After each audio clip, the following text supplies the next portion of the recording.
Don't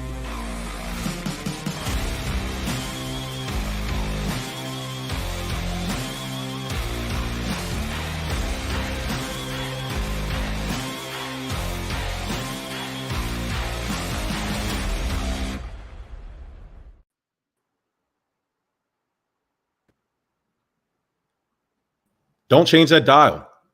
We are all here. I don't know. My thing was laggy. I think I got to talk to the internet guy, but I'm going to go ahead and let off some air horns real fast.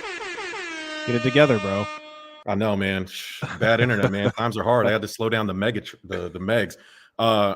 So before we get started, first and foremost, let's get the sad shit out the way. Rest in peace, Ryan Mallett. Yeah. Died in an unfortunate drowning. From what I could gather, it's early, but it sounds like he got caught in a riptide. I don't know what's up with people out in the ocean. It's not a good week for people out in the ocean. He was coached at White Hills, I believe. He was the head coach out there for that youth football program. Arkansas, right, guys? Arkansas legend. Played at Arkansas. Yep. Legendary performance, I believe, against who was that? LSU to go to the Sugar Bowl, or was that in the Sugar Bowl? I can't remember. It's some years back. Anyway, very good college football player. Had some years in the NFL, but more importantly, lost his life, and we want to give out condolences. And it's a sad day. So I wanted to get all the sad stuff out the way before we get started. Bert is off in jolly old London, having a pint, working, handling business. So shout out to Bert. But Dwayne Marcus, the young OG's here. Sports PSP's here. Adam Lewis is here. And we're going to have a good old time. We're going to do CP3. We're going to do Saquon Barkley, DeAndre Hopkins, Dalvin Cook, and unpopular sports takes. Spoiler alert. Mine has to do with Andrew Luck. You might have heard it before, but I'm going to tell it to you again. Let's go.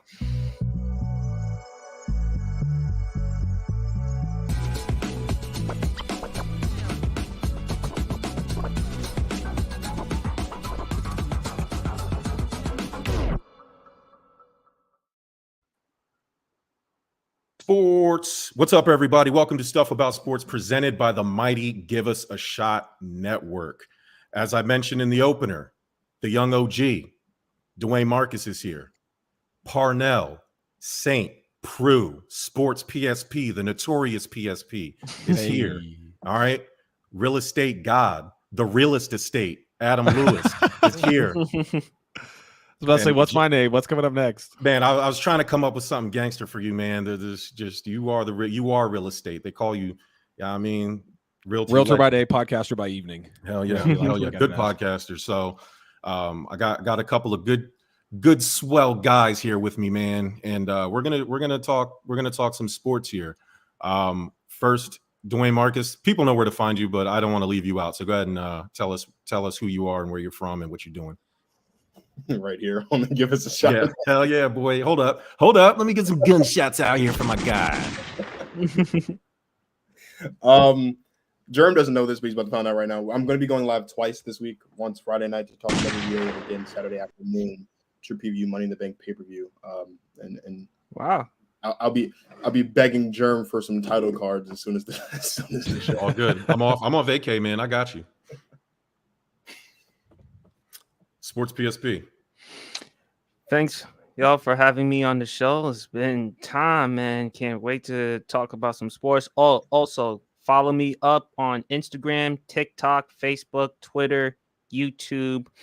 After this, I'm going to do an episode on Dennis Rodman. He had some crazy take on Larry Bird, so stay tuned after that. And also, man, happy summer, man. Football's almost around the corner. Yes, 100%. Less than 100 days away. What's good? Give Us a Shot Network, guys on the panel. You already know who I am.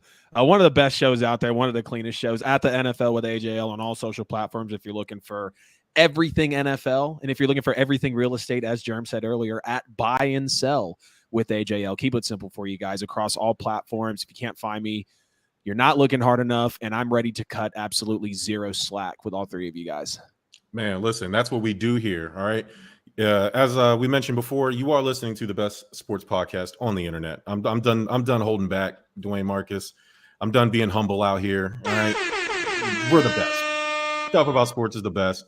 We're doing big things. Dope show. We are working with Fox Sports The Gambler in Philly and Trenton, Fox Sports Radio, where our brother show The Divide is there. But big things are coming for us as a network. So stay tuned for that. But shout out to Fox Sports The Gambler, 102.5 FM in Philadelphia, 104.1 FM in Trenton, New Jersey, and always streaming on the iHeartRadio app. Yeah, we there, and we're bringing everybody with us. So let's get into it. Let's get this basketball. I was about to say enough bullshit, bro. Come on. Chris Paul traded twice. Hey, if you guys went out and bought the Wizards Chris Paul jersey, feel sorry for you. If you were quick to the store, because he got shipped off back. He's going back to California, but not Los Angeles. He's going to the Bay Area. He is joining the Golden State Warriors in a surprise twist, because all signs pointed to him. What do they call it? A sign and stretch, right? Where they waive you so you can get off your big contract. Then they sign you for a lesser deal and offset your money by stretching it. You get one of those Bobby Bonilla deals somehow. It didn't work out. Things, hold on. The Phoenix Suns said, wait, we shipping you out of here. And they got him out of there, and they sent him to Washington, and then Washington flipped him for Jordan Poole, sent him for the tank. The tank is officially set with Instagram legend Jordan Poole, and now Chris Paul is in the Golden State Warriors. Dwayne Marcus, what the hell? Sometimes sports give me a headache. So PSP and I had a kind of conversation back and forth about this after you posted the clip from, my show on the network socials about my reaction to this. This doesn't make much sense to me. We're talking about a team. We're talking about a team in Golden State that likes to push the pace. They've got one of the highest paces in the league. They have one of the highest offensive ratings in the league. And they also have one of the highest defensive ratings in the league over the past couple seasons. Chris Paul's not fast. He's super slow. He's old. He's injury prone. He can't play like a defense. So the three boxes that you kind of need to check, you would think, as a prerequisite for being a Golden State Warrior: playing fast, being efficient offensively, and being available offensively, and being a good defender. He doesn't check any of those boxes. So I don't really understand what the necessity for this trade is. Now, to PSP's point, I'm sure he'll make it again tonight. He did mention that at some point Jordan Poole had to go, partially because of the altercation with Draymond Green, but also because of how poorly he performed last season, the postseason. But if I can be allowed to shoot Jordan Poole some bail here, what I will say is Jordan Poole was not given as many opportunities last season as he was the season before when he helped them win the championship. And what I mean by that is, when you look at the beginning of that season in 2022, because Klay Thompson was out still recovering from his injury, Jordan Poole played a lot of starters minutes alongside Steph Curry in the backcourt. So he learned how to play off of Steph. So that even after Klay Thompson came back, when he still had coming off the bench those moments to play off of Steph, he was able to do so and do so efficiently, led to a championship. This season, what was he doing? He was coming off the bench. Why? Because Klay Thompson was healthy. So he didn't have that exposure that he had in 2022. And so because of that, he didn't have a very productive season. Now, you can also attribute his struggles to the fact that Draymond Green popped him in the mouth for calling him triple over the course of the offseason. But that's neither here nor there. When you talk about the on-court production, you have to look at the exposure or the lack thereof that Jordan Poole had. If you're going to pick between Draymond Green and Jordan Poole, honestly, I know this isn't the part of the show we're supposed to be giving unpopular opinions, but maybe this is one. I understand what Draymond means to this team, but Draymond's old, and he's not worth $100 million or 3 years or like whatever he's looking for. Jordan Poole just got paid. You have to give him the benefit of the doubt, considering when he had the opportunity to be productive and had the exposure, he helped you win the championship. And he was arguably the third or fourth best player on the team. So this trade, I guess it's a good thing for Jordan Poole because he gets to come here to DC and jack up a bunch of shots. And there's a lot of fine women here in the DMV. So he'll see a lot of beautiful women. Chocolate City. Hey, there's a lot of beautiful chocolate here, but like the Warriors component of this as it pertains to bringing in CP3, he's not bringing any veteran championship experience to the team. So I don't like it. I don't like it at all. I got to be honest. I don't. You want me to go or? Yep. Yeah. It's you, bro. I understand what you're talking about. I think here's how I look at it with CP3. I like it. Do I think it's going to help the Warriors' chances championship? No. I think Denver is just the team to beat in the West. I think the Lakers, when healthy, they're better than them.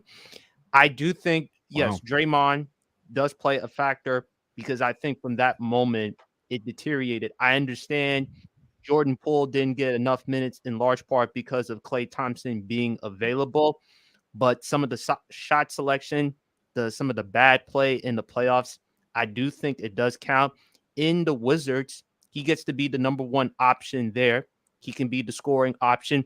He's definitely going to be in the conversation for the most attempt shots in the NBA. I don't know, probably top 5, top 10. And look, you mentioned the woman part. I mean, I think he got distracted with Ice Spice because spending $500,000. Bless it. Who's not getting distracted by Ice Spice? But I think with CP3, yes, defensively, he's not what he used to be. Athletically, he's there in age, 38 years old, injury prone. But I do think CP3, you don't have to ask him to play a lot of minutes. I do think he can be a mentor. Bingo. Definitely help some of the younger players around the Warriors. I do think his leadership, even though he has no championship, he's been to a finals, but he's never won a championship. Plenty of great players with no rings. But I do think his leadership, his presence to the team is a plus. I do think he and Steve Kerr can work out. Draymond, we got to wait and see. I mean, he did decline his player option somewhere around $27.6 million. Maybe they'll probably keep him now that Jordan Poole is gone. I don't look at it. I like the move. Do I love the move? No, because right there with you. Point the pace. And CP3, when you look at him athletically, nowhere near what he used to be. But I do like it as far as his leadership, as far as what he can provide, as far as mentorship. He can come off the bench, play some minutes here and there, but that's about it. As for the Wizards, Jordan Poole, he gets to be the number one option. He'll definitely lead the NBA in most attempt shots. He'll probably be, I don't know about field goal percentage, probably around 41, 42%, somewhere around 25, 26 points per game. And listen, he's in DC, Chocolate City. So there's going to be beautiful women out here for him to be distracted. And when he's around the women, Mad there Ice Spices in DC, out there. he'll Mad be Ice fine. Spices. Here's my one just before Adam goes. I do want to just at the top you mentioned that you don't think CP3 would really help the Warriors win a championship, which is my problem. Like when you look at the Warriors coming off the 2020 season, with the way the West is lining up, with the way the West is looking, when you have the Nuggets who are obviously at the top, you've got the Kings who are still going to be in the thick of things. We can go down the list, but there's a lot of them. Like it's deep. There's a lot of young teams that can make some noise, and then there's of course the established teams. If CP3 isn't 100% guaranteed to lift the championship stock in Golden State, we're talking about a team that's won 4 championships in the last 8-9 years. Why are you making a move like this if it's not guaranteed to win a championship? That's why I can't. Because I think the Warriors, I think they know that they may not win a championship or get back to the finals. If you look at that West team, I mean, Denver, I think they're better than them. The Lakers, when healthy, they're better than them. The Lakers just need help. When are the Lakers healthy, though, really? That's the question there, too. It's AD's health, but at the same time, they need a lot of help with shooting, which is why I think they should definitely keep Rui Hachimura because of what he can do defensively.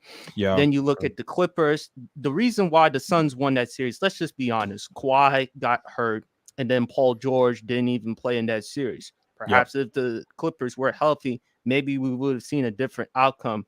You look at Phoenix. I don't see how is Phoenix going to compete. No point guard. DeAndre Ayton is still on that team. So, and defensively, how are they going to compete? Their bench, their depth. Could be a lot of shootouts. You're right. I think if you look at the Warriors, I don't think they're looking for championship. They're looking at it from a standpoint, look, and plus Bob Myers is no longer there anymore. Boom. It's Mike Dunleavy. Boom. So when I look at it from the standpoint, do I see Golden State competing for a championship?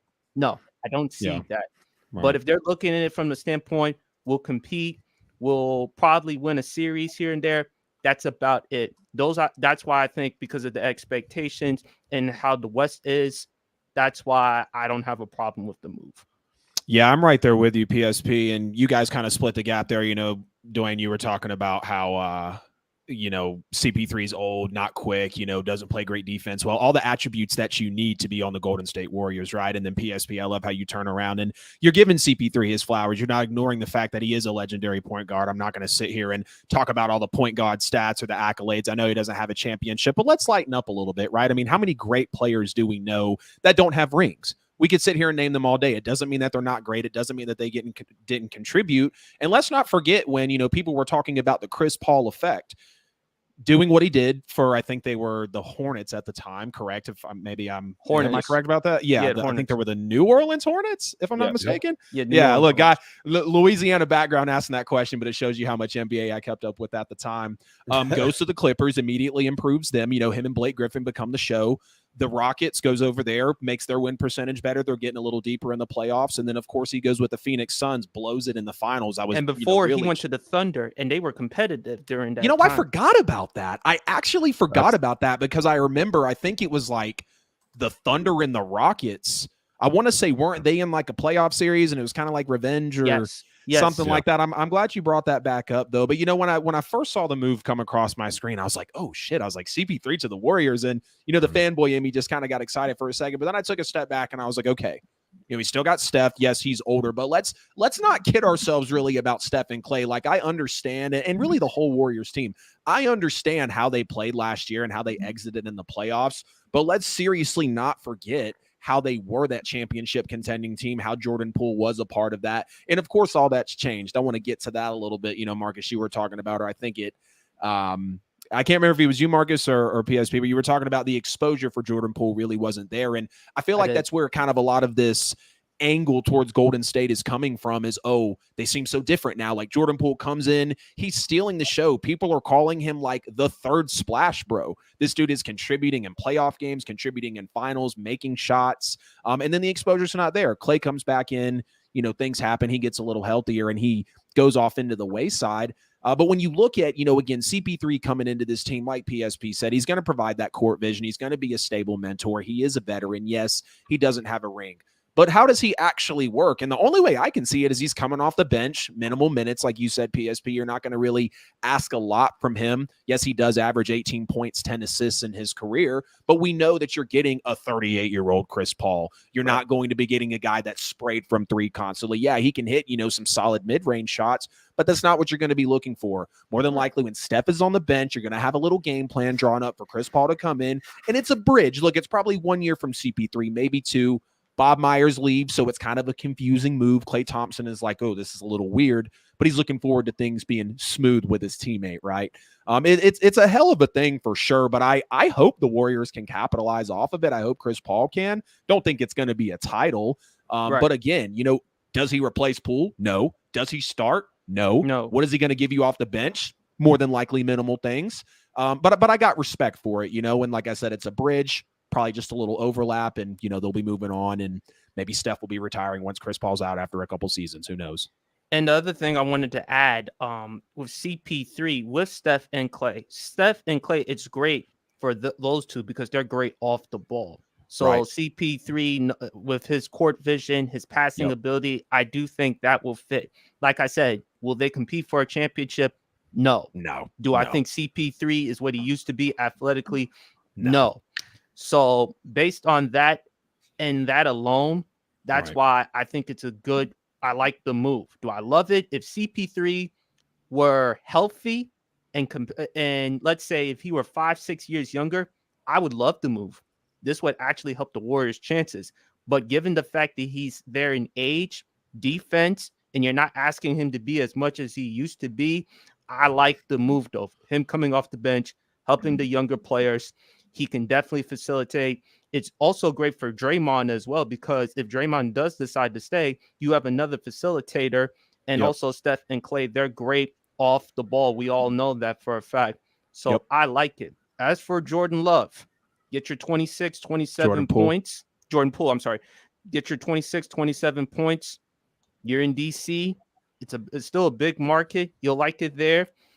Chocolate City, like I said, Ice Spice, and a lot of beautiful women are waiting for you, so you'll be fine. Properly rated.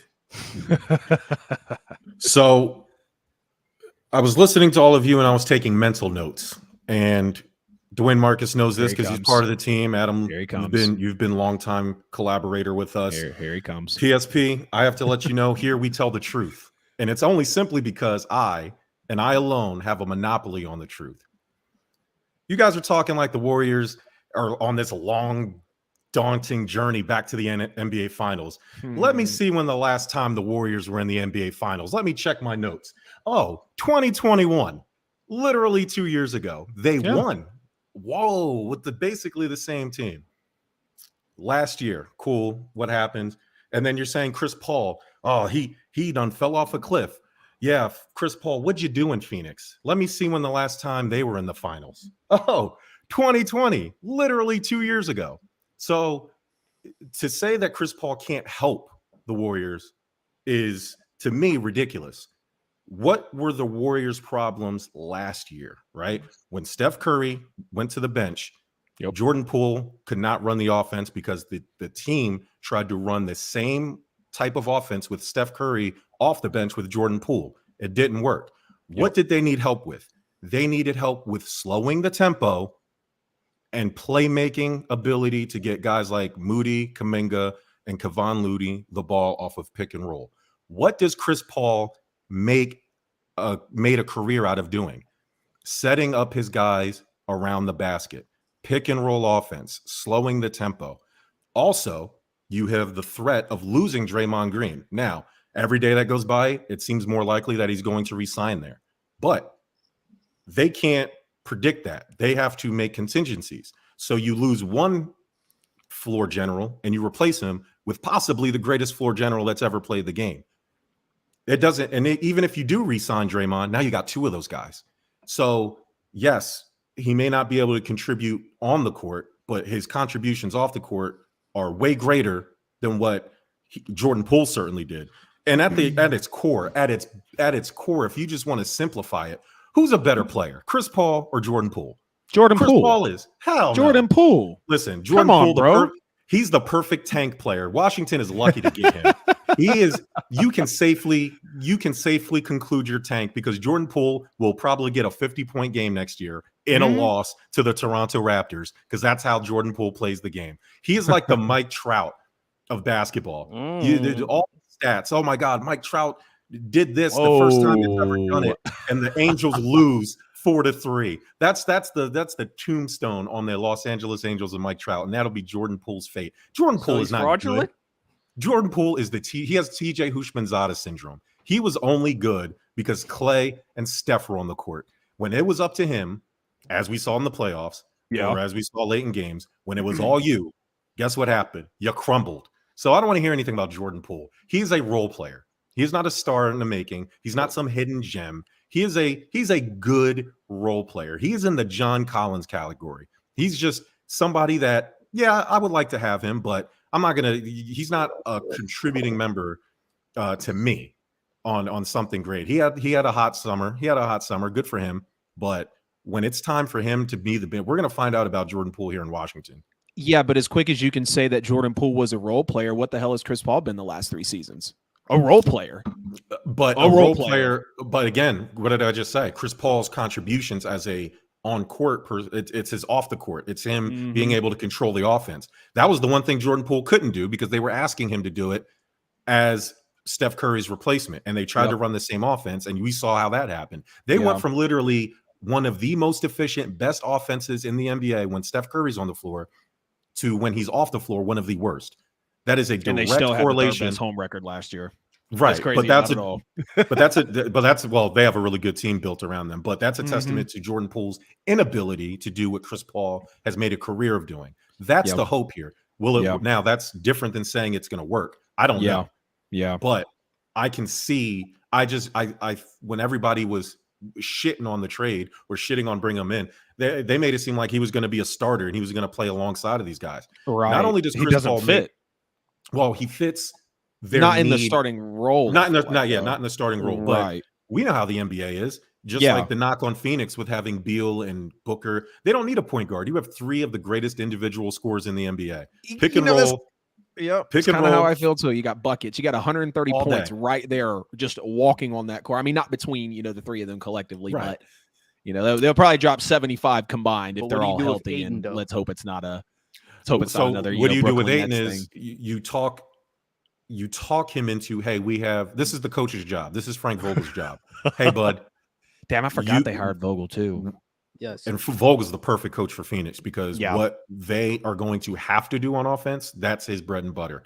Yeah. Pick and roll offense, one-on-one basketball, creating shots. That's what he Yep. does. He's not a Yep. great X's and O's creating fancy plays. He knows his players and he knows how to put them in the best position. That's the defense sell to is his DeAndre thing. Ayton. And defense is his thing. Well, that's the where Ayton comes in. Hey, bud, we need to play some team defense. You averaged 18 and 10 with a head coach who hated you last year. We need you to be at the rim. The fact that you can grab 10 boards makes me believe you can be a rim protector. I'm not asking you to be Dikembe Mutombo. I'm asking you to stand there and get in the way on some of these plays and throw outlet passes. I think Ayton's going to have an excellent year. Yes. One, because you have three players who are going to take all the pressure off of him. Yes. That's the sell. Yes. Will it work? Again, this is different than saying it's going to work, but you can't trade Ayton. You can't. They tried. You just need 12 and 15 from him, and he's doing his job. Hell yeah! You just need 12 and 15 with 2 blocks a night, and there will be. You just gotta hope. You just gotta hope he's mature enough to accept that. Hey, we tried with you as the number 2 guy. It didn't work. Yeah. We tried with you as the number 3 guy. It didn't work. Right. Fit in, buy in. Right. And the problem is going to be their bench, though. Well, okay. So here's the thing, though. I was just gonna say they just brought in Jabari Parker for a warm workout. So if you're scraping the Jabari Parker barrel, then I don't know what they're gonna do with the bench. They'll fill out the vet minimums. They'll fill out the roster. But I love Jabari Parker out of Duke, but them knees, and he's 28 at this point. So that's another player in DeAndre Ayton where, like, you start keeping up with him a few seasons ago because he's really making a name for himself, getting over the rookie hump. Like, you see Phoenix start to make these developments. And then when they need to call on him more, kind of like Jordan Poole, he doesn't really step up to the occasion. So now they're bringing in, maybe the Warriors are bringing in not, CP3 as a replacement, but they bring in Bradley Beal as, the Suns bringing in Bradley Beal because they know, like you said, Jerm, not being in that position. So just fit, play defense. You're huge. You're really one of the top centers in the game when you decide to play like it. And that's what I need you to do is decide to play like it more often than not, like you mentioned with Frank Vogel as well. I'm excited to see, the Suns. A lot of people are, freaking out and, it's too many buckets. But we can't act like this trio. And, everyone's thinking about the Nets. We can't act like this is a Kyrie Irving who is here one day and not the next. Right. We can't say that this is a James Harden who is one of the most interesting players in terms of just keeping up with his body and actually playing the game at an elite level when he wants to. And then Kevin Durant has always provided. I mean, whether it was in, foot on the line against the Bucks, whether he's been, doing what he was doing with Phoenix this year or, last year, and hell, KD could win MVP next year being with Phoenix. I mean, let's just be real. He's still an elite player, So I got high hopes for Phoenix, and I hope they can get over the hump. I really do, because I feel, now that Kevin is with Devin, or, Kevin Durant and Devin Booker, like a lot of people are now really wanting that championship pedigree to come around, because when it was CP3, Devin Booker and Ayton, they were foaming at the mouth for it. So now let's really make it happen. Come on, Ayton, fit in, make this easy for us. I am officially going on record saying, welcome back, that by the trade deadline next season, DeAndre Ayton will not be a Phoenix Sun. Like, he's Charmin soft, bro. Like, I'm not understanding why we keep cutting DeAndre Ayton slack, bro. Like, I watched him air at Kevin Durant and Nikola Jokic on a battle for a rebound in a playoff game. Like that was terrible. That was terrible. Yeah, I did see that. I'm so sick of DeAndre, and to your point, Adam, right? Like, DeAndre Ayton has shown us that he can be a 2050. Yes. Like, he is he's a younger, more athletic version of Clint Capella. I get it, and I love Clint Capella. I would have so much more faith in this Phoenix Suns team if it was Clint Capella lining up at the 5 every single night. Because Clint Capella is going to give you his all. He showed you that in Atlanta. He showed you that in Houston. DeAndre Ayton is such an unreliable Charmin soft center. Like, we live in a world where this man was taken first overall in a draft that had Luka Doncic and Trae Young. Both of I can't sit It's not here what the Hawks did with that trade. Continue to listen to this. No. DeAndre Ayton, I, as a Kevin Durant fan, I am not okay with Kevin Durant's championship contention status being left in the hands of whether or not DeAndre Ayton can be consistent. I don't like it. I don't like it at all. It makes me uncomfortable. DeAndre Ayton, Charmin soft, and by the trade deadline next season, he will not be in Phoenix. He better not be in Phoenix. I had a question. It's going to depend on how the season goes, but yeah, I mean, I can't disagree with you there, 100%. Hell, I wouldn't be shocked if the Hawks tried to move for him because they just moved off John Collins. I got a question. D, I got a honest. question for you, man. You say DeAndre Ayton is Charmin. Is DeAndre Ayton more soft, in your opinion, than Ben Simmons? Ben Simmons is mentally soft, which is 90% of the problem with Ben Simmons, is he is unwilling to do the work. And we sit here, it happened again this season. We sit here and Ben Simmons posts pictures of him in the gym or videos of him in the gym, and NBA fans go crazy. Yep, it's Ben Simmons' return, and then his just like when Cam Newton gets on fucking Instagram and starts throwing. Like, calm that shit down, bro. We know what you're about. Like straight up, you are not fooling any of us. These randoms are better than you. Ben Simmons, look, Ben Simmons doesn't lack talent.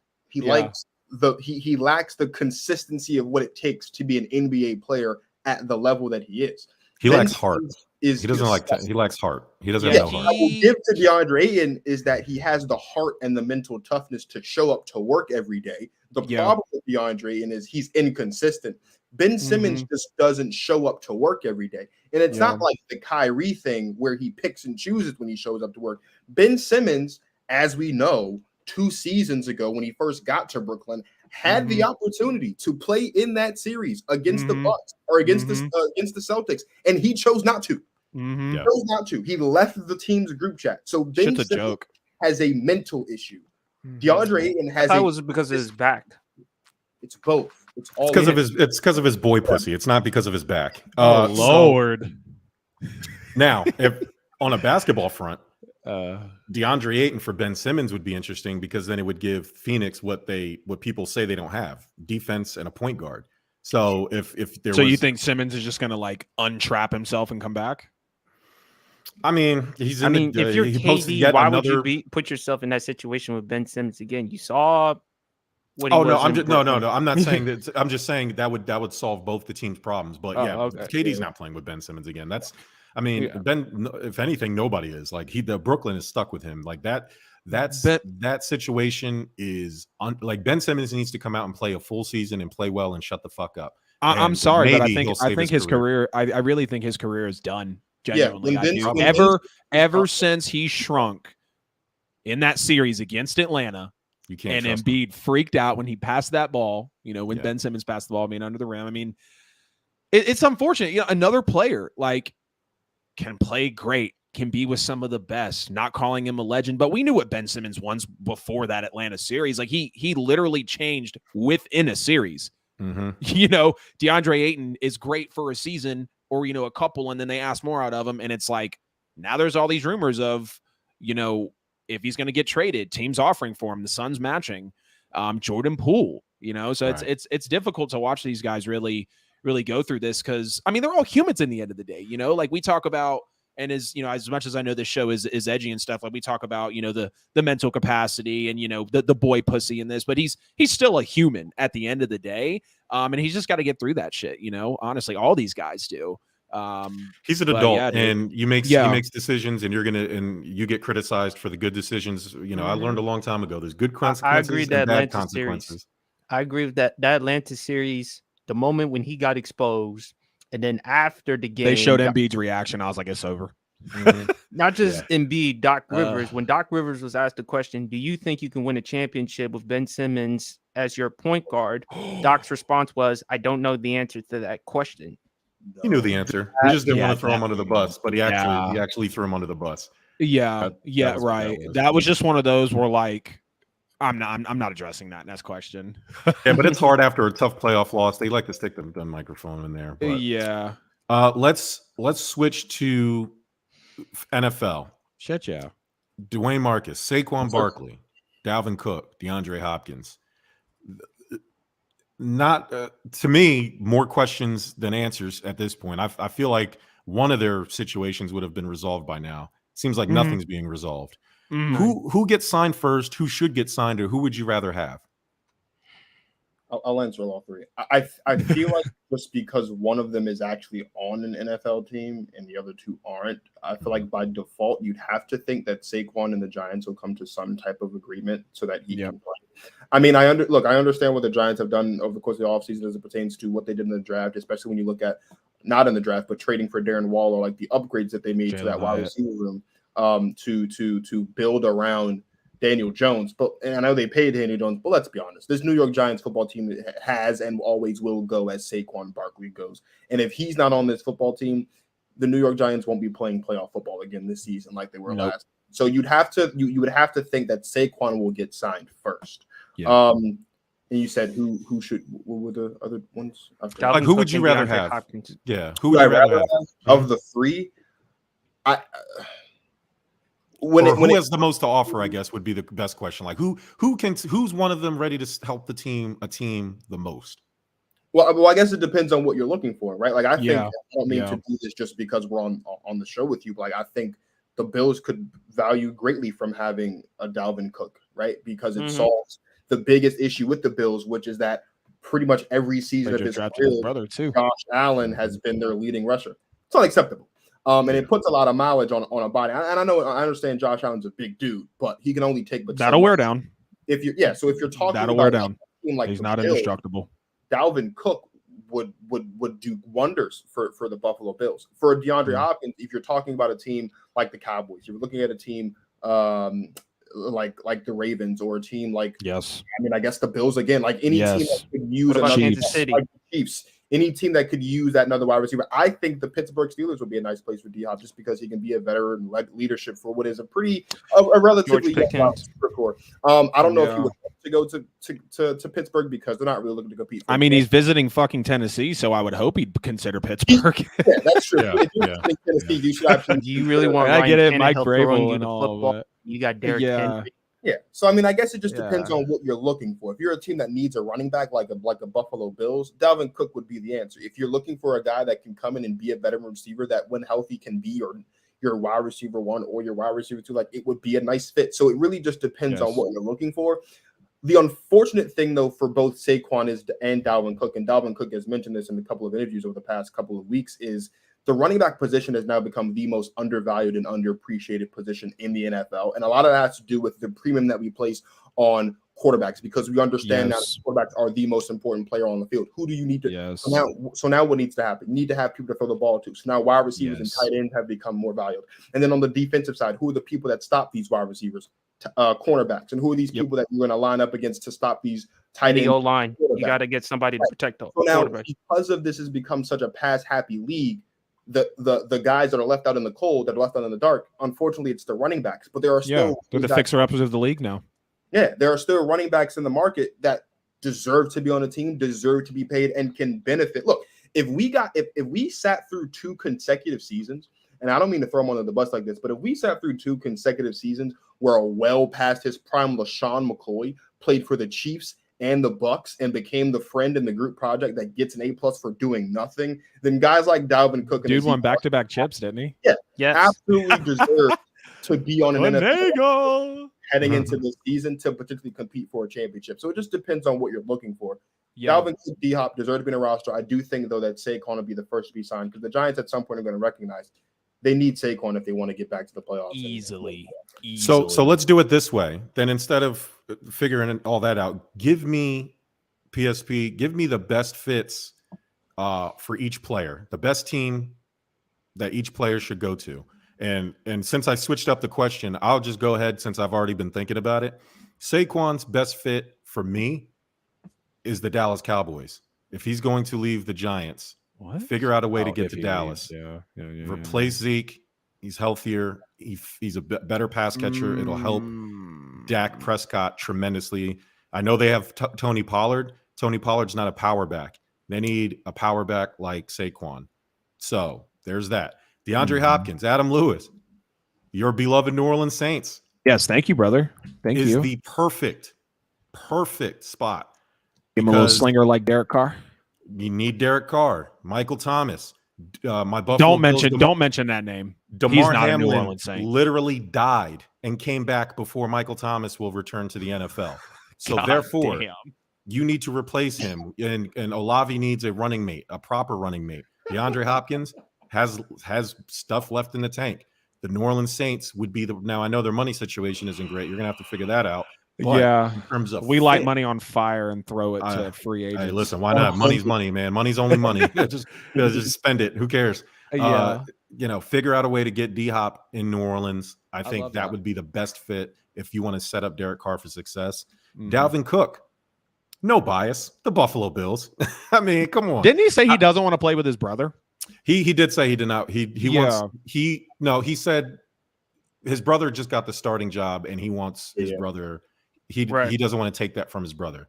Yeah, he didn't mean that as a slight, but you're bringing in a Dalvin Cook. You're trading for an asset. He's going to start. So exactly. James Cook just came out of college. Dalvin's been elite every year, but his first one really. He basically said that his brother earned that starting gig, and he doesn't want to complicate it. He doesn't want to. He wants to give him his time, which I respect. Right? You don't want to share it with your brother. You want to kind of let your brother build his own legacy because to this point. James is literally Dalvin's little brother, right? Like that's who he is. So he needs to be a starter, and we need to figure out if he's good or not to figure out if he's James Cook and not Dalvin's little brother. So whoever wants to jump in, give me the best fits for each player. Ooh, all right, I'll go. Saquon, I'm gonna say the Giants. I think this is the easiest one. Don't outthink the room. He provides a ton for them, and it's an interesting situation with all three players. Saquon. 3 of the 5 years really he's been in the league, he hasn't been healthy. When you take a look at DeAndre Hopkins, he was healthy until the last 2 years, kind of that Julio Jones thing, elite for so many years, can easily be in the top 3 to 5 conversation, hits a couple of bumps in the road on not a great team, and now they're kind of wondering because he's a free agent. And then you have Dalvin Cook, who really up until last year misses at least 3 to 4 games a year. But in terms of just kind of the interesting aspect on all those players there, and Marcus, you said it well. It's all different situations, so you really have to think about this. I'm going to say Saquon with the Giants, though. When you look at Dalvin Cook, the Bills does feel great. We immediately think of a team who hasn't been able to run the ball well later in the year, who's a team that we realize that's putting a lot of pressure on the quarterback, kind of a rinse and repeat, but not really addressing the position, doing the best and moving up in rush yards per game in the league. But how is it actually translating onto the field? Is it a move that really fits your system and moves you forward as a franchise? Because it's time for the Bills. Like we potentially talk about Super Bowl windows. Like, to me, it might only be half open for Buffalo, considering now we have Stephon Diggs issues. The AFC is maybe the most competitive we've ever seen it, and how lopsided the AFC is to the NFC. It's a tough one because you look through teams here like, okay, who seriously needs a running back? The Chiefs aren't going to make a grab because they're fine with Pacheco. Maybe the Bengals, but you do have Joe Mixon there. It's kind of hard. You could maybe look at the Ravens. The Dolphins were really in the mix. I wouldn't mind the Dolphins really, because then you would have Tua with Dalvin Cook in the backfield, Tyreek and Waddle on the outside. Jalen Ramsey became a Dolphin. I would mind the Dolphins. I don't need them to get any better than they already are. Even if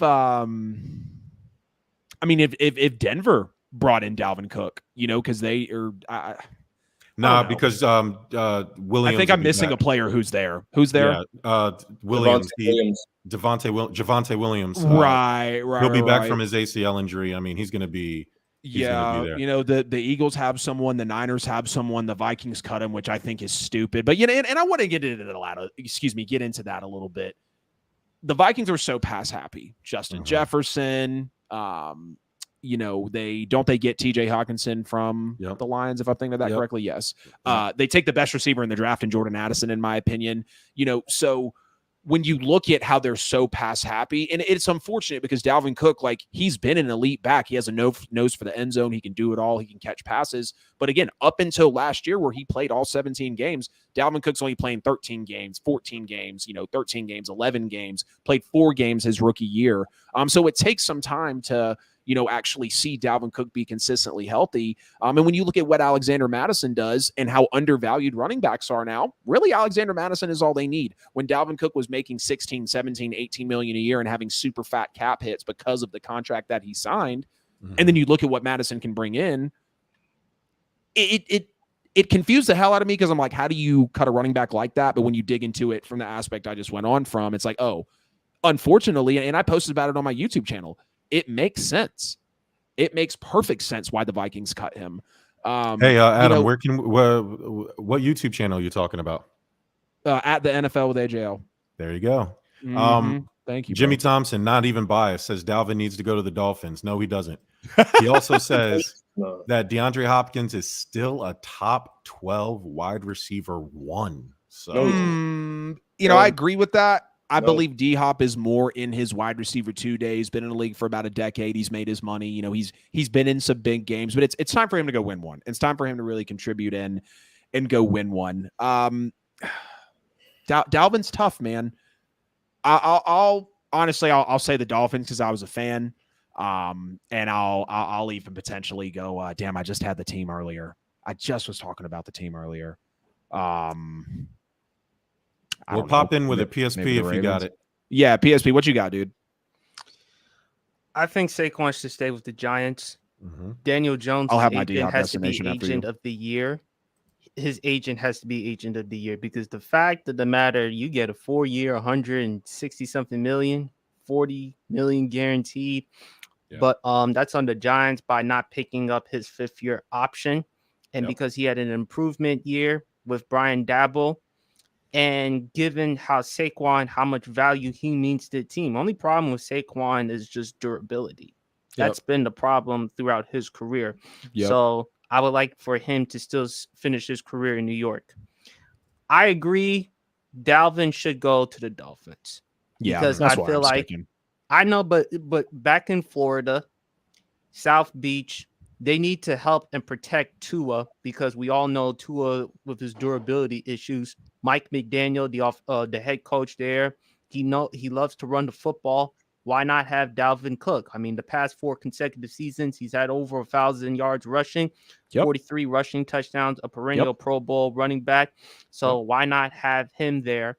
And as far as with D-Hop, I would like to see him in Kansas City. Same. That's what was going to be my destination too. KC or Buffalo. Or Buffalo. Because of the situation with Stephon.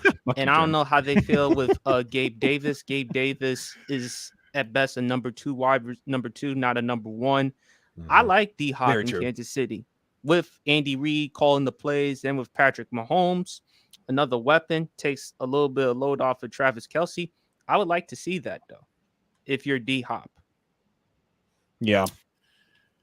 I don't even understand the Patriots and Titans visit either. It's just that's kind of floating around out there. Well, they need a weapon for the Patriots. They need help. Look, I understand they're nowhere near AFC title game anytime soon. But I understand Mac Jones may not be the best quarterback in the world, but let's be honest. Last year, who was calling the plays on offense?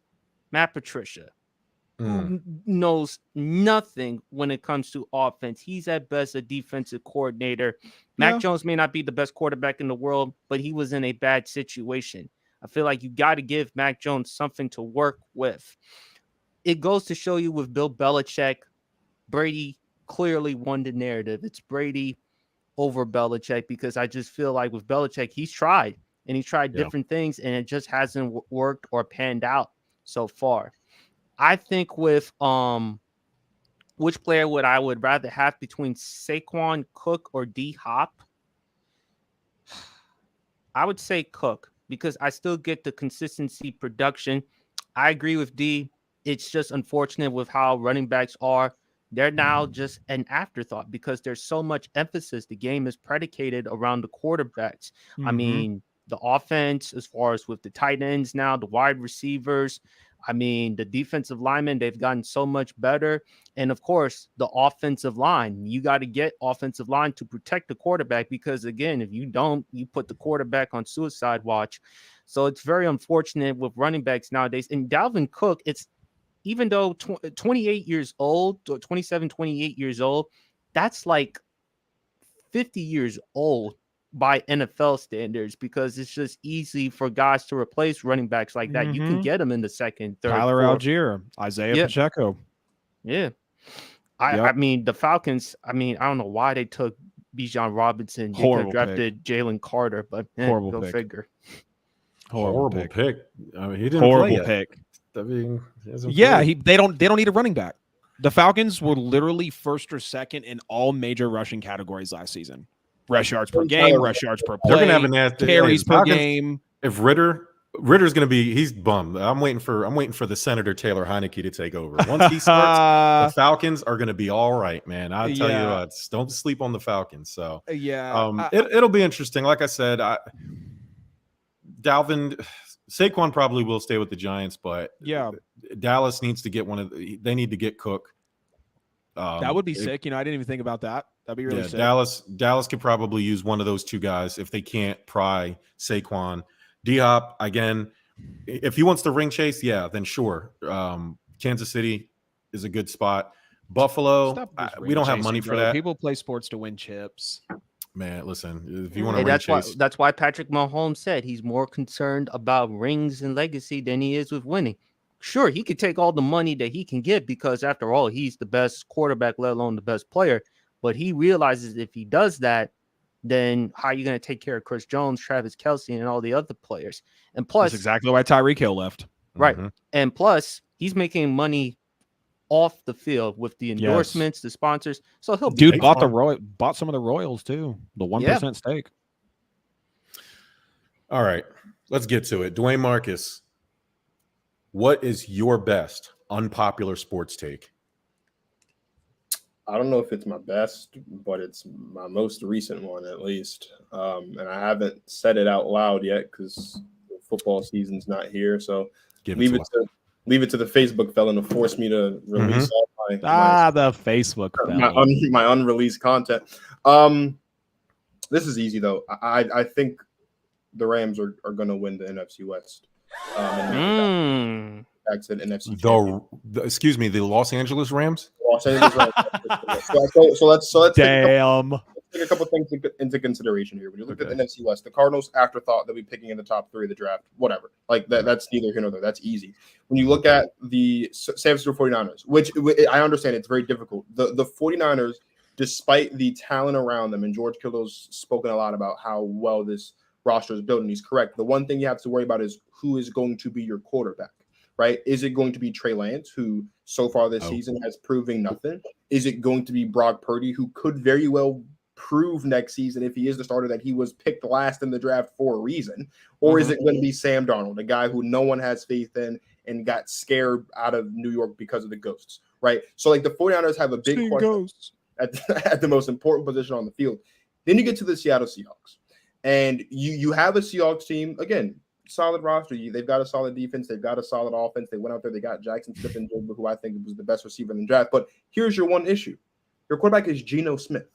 And while I understand that Geno Smith was comeback player of the year last year, I understand that Geno Smith played a good season. I mean, the bar wasn't all that high as it pertains to Geno having a career season in Seattle last season. So are we really expecting it?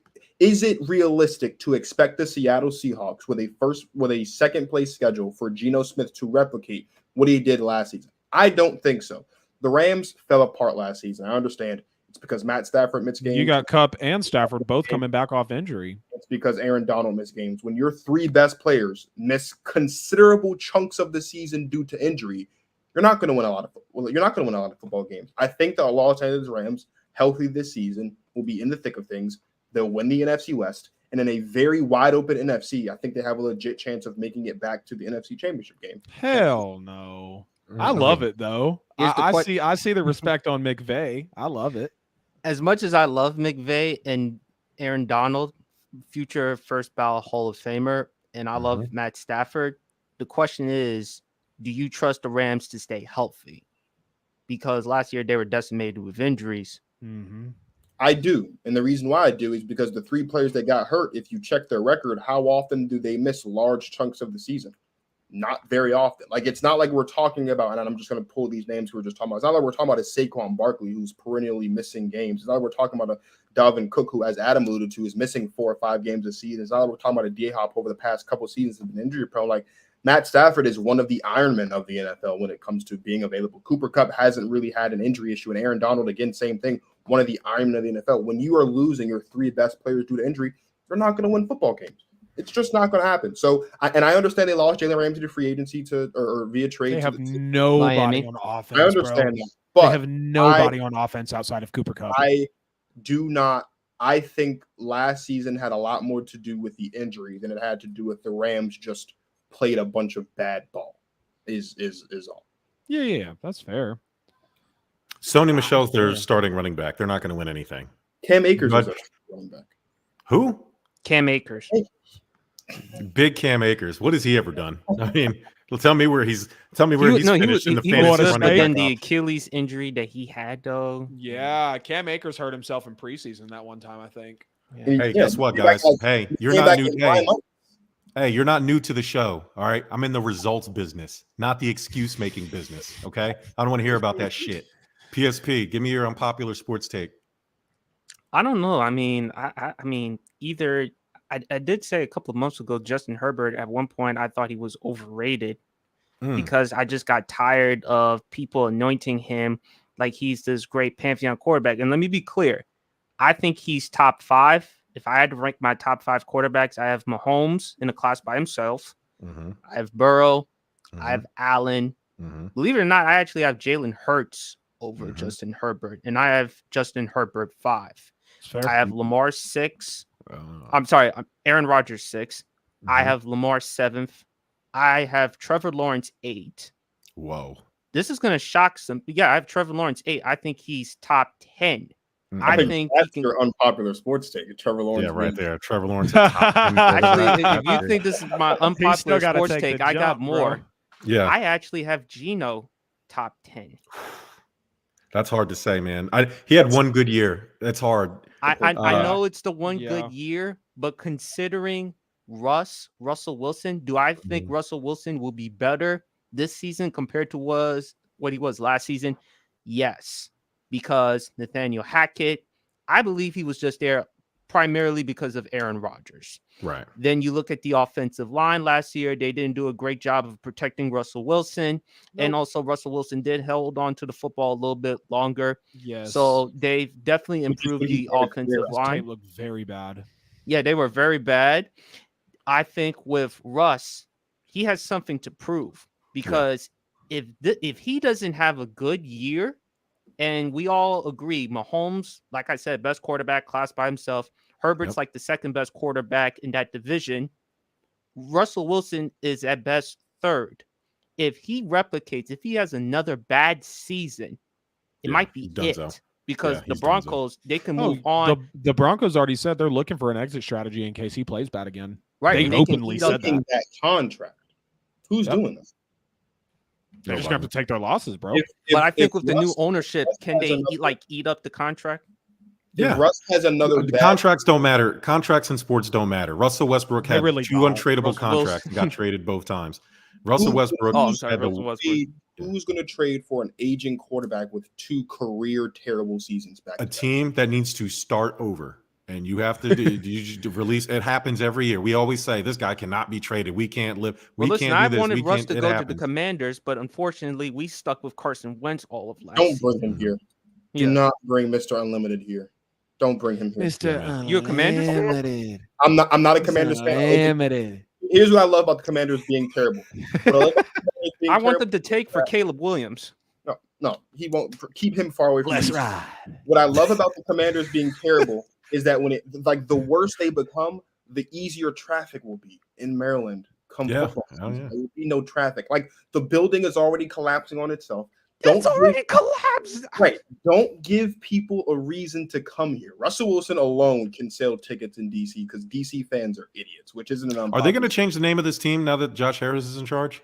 They're still going to keep the name Commanders, but they should change the uniforms. 3 years. If anything, they should change the uniforms. They're just that bad. They should change the fucking logo. It looks like a taco stand. Yeah, all of it looks Put your terrible. shells in there, bro. Just had Well, tacos one the other last night. I note. was like, let me get the Commanders It'll take a logo. year Load for these them to up. figure out they want to change it. It'll take a year for them to do another stupid fan vote, and then by the third year they'll have a new name and you really bad. Yeah. uniform. Still All no I say is change. trust the process. If you're Washington with the new ownership, Literally. I want them to get Caleb That's all you Williams. can do. We've got a guy over here on the end that knows all about trusting the process. You trust the Yeah. process too long, and it just doesn't work out. Yeah. But Yeah. if you're Washington and considering Washington's too good to be in contention for the number 1 pick next year. I know, but Yeah. if you They're too struggle good. with another 7-10 Yeah. season, I mean, They're it's too still not good. going to be enough. You're still going to be the worst Yes. team in that division. You definitely need a quarterback to change your life. And I like Sam Howell, but I just don't see it. Y'all should don't have see stuck with it. Taylor Heineke. Y'all should have Yeah. stuck with Heineke. 100%. Give him a Can you chance. get some elaboration there? What do you mean? The Commanders, They almost good? made the playoffs last year, Dwayne. Yeah, do you they will be too Commanders- good to compete for the number 1 pick. Which is The why I Commanders want will them probably to pick tank. somewhere around. I mean, I don't know. The trades and stuff can always happen, and who's got the rights to the pick. But I mean, I don't know, maybe 10th or something. They're not going to get Caleb Williams. That's really the point I was. Right, they're not going gonna to be a bottom If of they three get team. K- They're not if gonna they be a get bottom Drake of May, I'll live Not with at that. all. Not The at all. Commanders will be picking in the top 5. The Titans or the Cardinals will probably have the number 1 pick next year. That's just my personal opinion. Adam, give me that unpopular sports take. Let's go, baby. All right. Let's My not. most unpopular sports take is Tim Tebow never had a fair shot in the NFL. And hear me I'm out with before you. you freak Hey, out. hold Before on, you hold freak up. out. Before I'm you with freak you. out. Thank you. Thank you. So we know Tim Tebow, all 4 years at Florida, 07, 08, 09, 32 touchdowns, 30 touchdowns, 21 touchdowns, 88 touchdowns, 16 picks in his career. Never really passed below 65%. We saw he won the Heisman and flirted with being one of the only people to potentially ever win the Heisman multiple times. Of course, he wasn't able to do it, but he flirted with it a lot.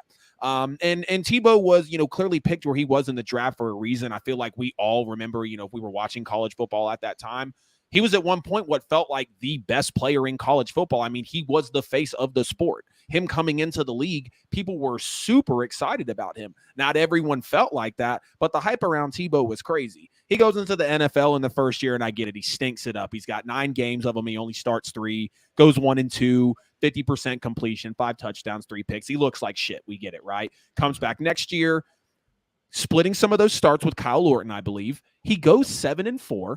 Starts 11 of the 14 games. Like I said, yes, the completion percentage was bad at 47%, but a 2-to-1 touchdown to interception ratio, 12 touchdowns, 6 picks. And then the next year, Peyton Manning comes off of his neck surgery. They sign him. He wins an MVP. They go to 2 Super Bowls and win 1.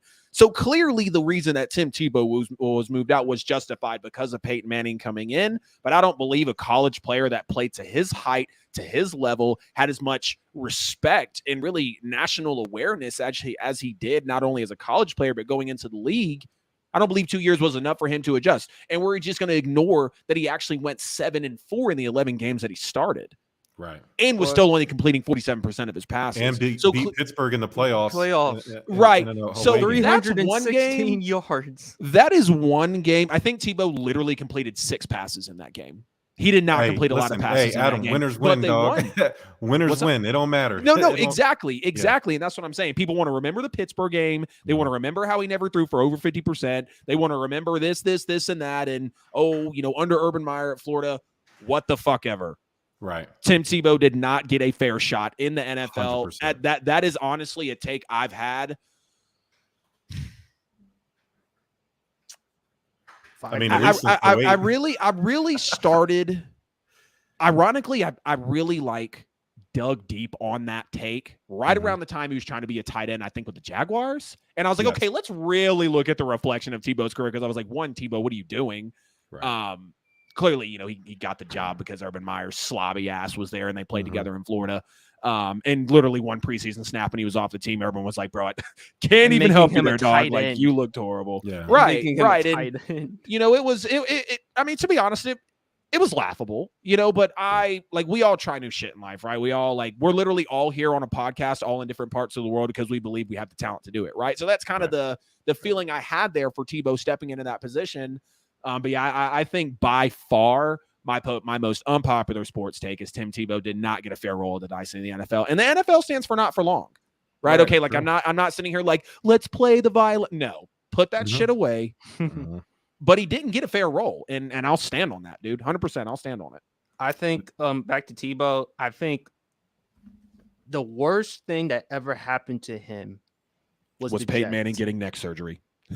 No, him going to the Jets. Going to the Jets. And how they utilize him to be like a punt protector, a fullback, tight end, and various different positions. Considering how bad dude didn't even live to see 25 as a starting quarterback in the league. Considering how bad Mark Sanchez was, who that year became the butt fumble and led the league in turnovers that year. At some point, Tebow should have started at least a game. I think he would have helped Jets make the playoffs. Probably not, but they would have. But I think with Tebow, you had to let him play because Mark Sanchez was just that bad. You got to give the kid a fair chance. And it was just unfortunately he had to deal with that. He was sabotaged by the Jets. Give a little respect to Mark Sanchez. He took him to a title game. So as much respect. But like you said, NFL, not for long. Yeah, exactly. And I feel like people, ironically, let me just keep it short. I think Mark Sanchez is overhyped. I really do. Yes. I think he's very overhyped. But that was a good Jets team. Fans, like, what the hell do they have looked forward to? I told them to run away from Rodgers. They were like, we're going all in. So and that's whatever. I'll laugh from the sidelines, just like when I said the Broncos were going to be shitty last year because they had a brand new coach, brand new quarterback, and they just sold the team. Like, that stuff matters, dude. Yeah. Stuff really matters. But that Florida team, they were loaded. The Pouncey brothers, you had Percy Harvin, Luis Aaron Murphy, Hernandez, Tim Tebow. Yeah, there's a documentary coming out about them. I feel the same way. I feel the same way about Tim Tebow as I do Jimmy Butler, where I feel like they were just let me hear this. born in the wrong era, right? Jimmy Butler is a throwback to 90s basketball, complete two-way player. There was 20 Jimmy Butlers running around the NBA back in the 90s. Tim Tebow was born too early. Right. He walked so Taysom Hill could run. You shut the hell up. There's not any metric that you're going to tell me that Taysom Hill is a better football player than Tim Tebow. Yet Taysom Hill got these chances and he's productive. He may not be great. I'm not going to say he's like some great, but he's a productive player. He's athletic. You'll clown him for the way he throws the football, but he'll protect like hell on special teams. And he can complete every game. He can complete passes. He can catch passes. He can block. He can run. Everything Tim Tebow can do. Swiss Army knife. But the game was not ready for Tim Tebow or that type of player when Tim Tebow was running. So I'm with you there that he didn't get. Maybe he went to the draft too late too. I mean, he did play all 4 years. Yeah. So now back then, playing all 4 years was very common. But, it was part of the deal, right? You kind of right. Yep. Gentlemen, Dwayne Marcus, I believe you heard this before. Andrew Luck not only is overrated, Andrew Luck is the greatest bust of all time. Let me explain. A bust, gentlemen, as you know, is somebody who is highly touted that does not meet expectations. We can agree to that, right? You are touted high to a level and you do not meet expectations. Andrew Luck was drafted number 1 overall. That's one bullet point, right? When you're drafted number 1 overall, there's a certain level of expectation upon you. Andrew Luck was the most coveted draft pick football player of all time. No? Yes, and then Trevor Lawrence came along. Yes. Highest Wonderlic score. Yes. From day one, Andrew Luck was destined for the NFL, number 1 pick. Cowherd rides his dick like crazy. It's kind of crazy to me. For those who remember, those who remember knew it. He was destined. Now, his final season in college, getting ready for the draft. He's going to the draft. Peyton Manning's on out of there. The Colts are probably going to get the number 1 pick. Oop, Colts got the number 1 pick. You're replacing Peyton Manning. The Colts said, we are in position to get, because Peyton Manning was injured, right? Yep. And Dan Orlovsky was playing. They knew, hey, we're going to move on from Peyton. We're going to dump him this offseason because we got a chance to draft this Andrew Luck kid. So you were actively drafted to replace the greatest quarterback in that franchise's history. So what does Maybe he do? the smartest player of all time. Smartest player of all time. Him being a bust is not about his performance. Andrew Luck was great as a player when he played. Right. The reason why I consider him the greatest bust of all time is because I just said it. By definition, a highly touted player does not meet expectations. When you are the highest touted player ever, the Colts did not draft you for 6 years and no Super Bowl appearances. The Colts they drafted you to replace Peyton Manning. Adam, you guys remember these? As soon as he was drafted to be a 10-year starter, multiple Super Bowl appearances, Hall of Fame quarterback, one of the best quarterbacks of all time. And he never got close. So by virtue, for me, if you are greater the risk, greater the reward, right? If you are expected this high, but your return on an investment is down here, that gap for him, now that may be unfair to him because of injuries or the team wasn't built well. That don't matter. He was getting the piss beat out of him by a shitty offensive line. What did I say 20 minutes ago? I'm in the results business, not the excuse making business. Okay, but let's be real. Bro, Mahomes looked inferior with no offensive line in his. I got you. Go to a different team then. Okay, don't quit. Don't retire. He didn't get a career-ending injury. Did you hear him at the press conference though? He was tired of injury, rehab, repeat. Injury, rehab, repeat. Because the Colts weren't building around him offensive line wise. That's where I got to push back on that, bro. Ryan Grigson. Leave the team then. Leave the team then. The players do it all the time. But could he really have left the team? Because when you see that when he retired, season ticket holders were asking for their money back. So you really think Andrew Luck could have left, bro? Yeah, hell yeah. Hey, I'm not playing no more until y'all fix this shit. Yeah, just like inadvertently hold out like this O-line's ass. We need to clip this. We really need to clip. It'll be out. This would be the first thing clipped from the show. I can't believe that. How can you say?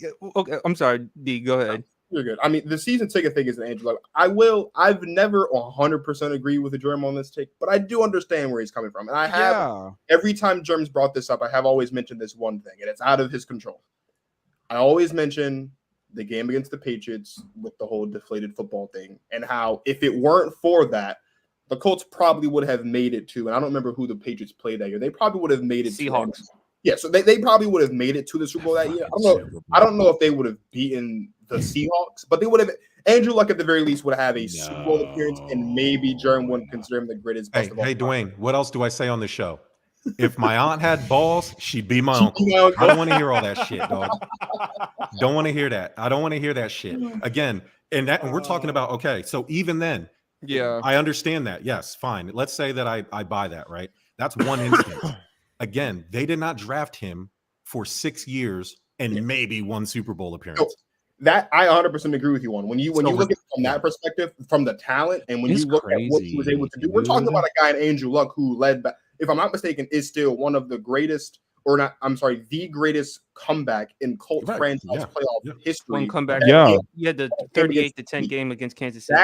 When you put it in that perspective and you look at what he was able to do. Well, they also started like 1-4 and then turned it around and made the playoffs. They're like the first team to ever do that. One of the things that we've done a lot over the past couple of seasons, we have lamented about Pat Mahomes' ability to bring the Chiefs back from double-digit deficits, especially that season when they won their first Super Bowl against the 49ers, so they didn't ever see they came back on everybody. Andrew Luck did what Pat Mahomes did 3-4 times in one game against the Chiefs. Obviously, with Alex Smith. Like, Andrew Luck had the talent, he had the skills, and I know we said that to build around him, but there was a point in time when Andrew Luck and T.Y. Hilton was one of the elite quarterback wide receiver duos in the NFL, if not ever the best. I don't know if they were, but they were definitely up there. So you look at Andrew Luck, you look at what he's able to bring to the table. He was he had a lot of injuries. He's a comeback player of the year, and he did a lot of great things.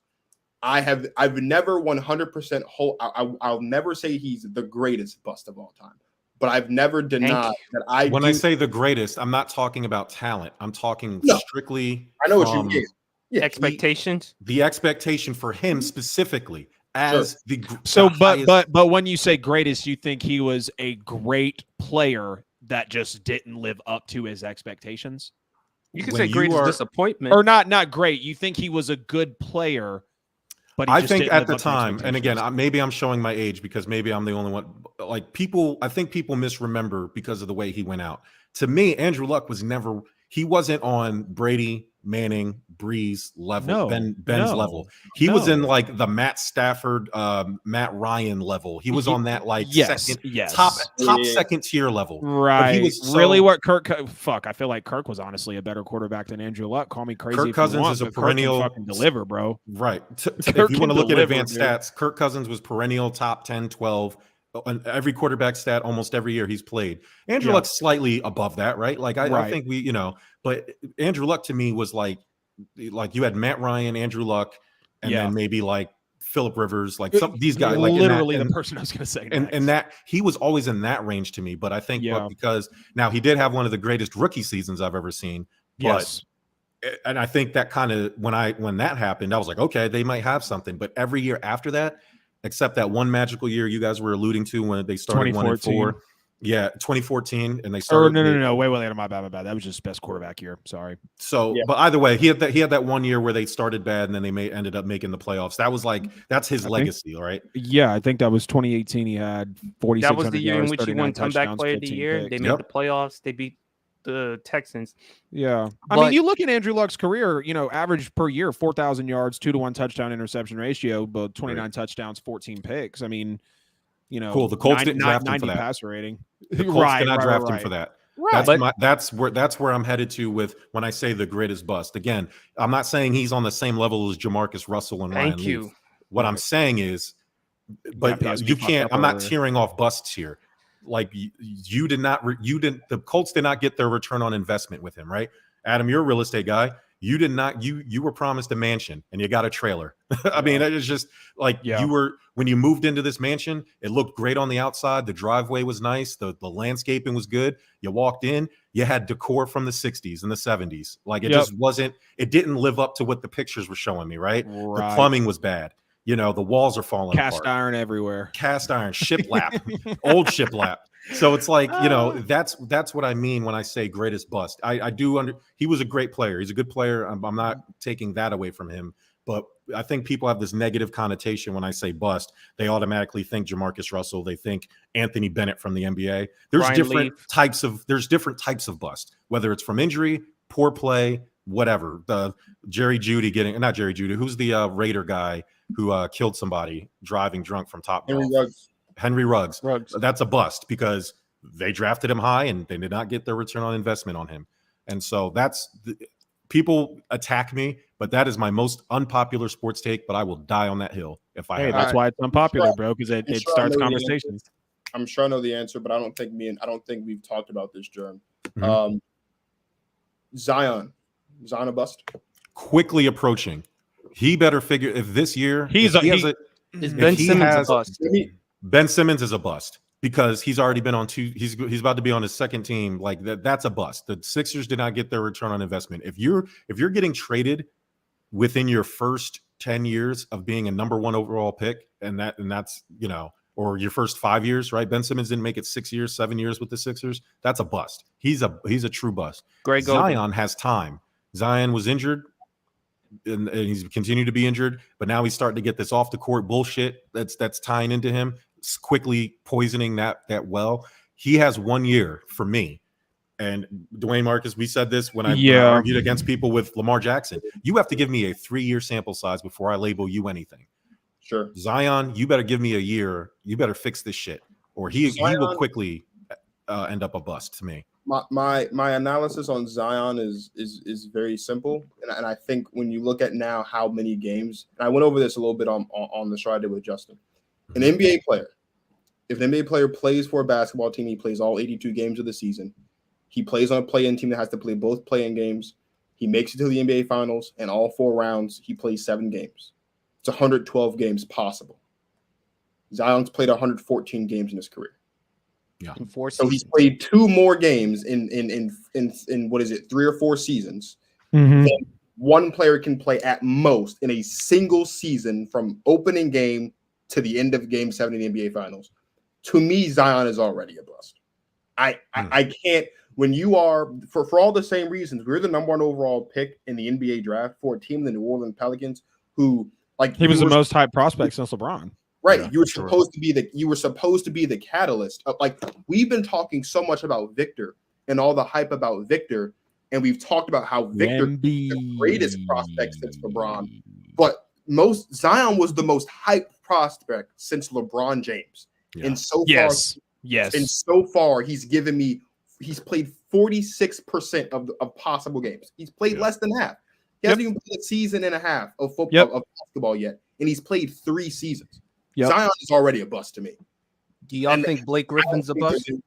Do I think Blake Griffin is a bust? Because Blake Griffin coming out of college in that 09 draft, I was there. There was a lot of hype for You gotta give Blake, you gotta give him a little slack. He broke his knee in his rookie year.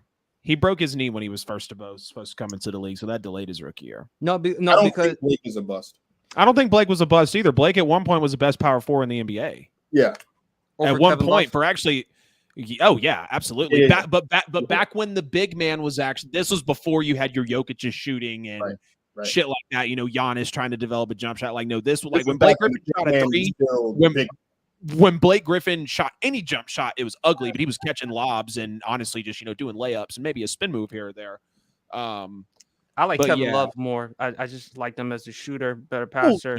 I mean, Blake had athleticism. Neither of them were great defenders, though, but I can understand why with Blake Griffin. But I don't to think Andrew Luck, you're not saying Andrew Luck is a bust like Jamarcus Russell or anything like that. I just want to be There's clear. different types of busts. All right, A bust is a bust again. You've got the Zach Wilson, Jamarcus Russell tier. They're in the same Andrew Luck tier. They're in the same tier as far as numbers, but what I will say with Andrew Luck. Oh, his numbers don't say he's a bust at all. That's a crazy No. What I will say with Andrew Luck, I think he's the greatest tragedy in the NFL because I think with Andrew Luck, considering what he went with, even though you want to say no excuses, but at the same time, if we're going to put it in perspective, Ryan Grigson did a terrible ass job surrounding Andrew Luck. Instead of giving Andrew Luck an offensive line from the beginning, he tried to surround him with weapons. I mean, come on. They gave up a first-round pick in his first season for Trent Richardson, which that turned out to be a disaster. I think with Andrew Luck, there was a lot of expectations on him. Best quarterback prospect since John Elway.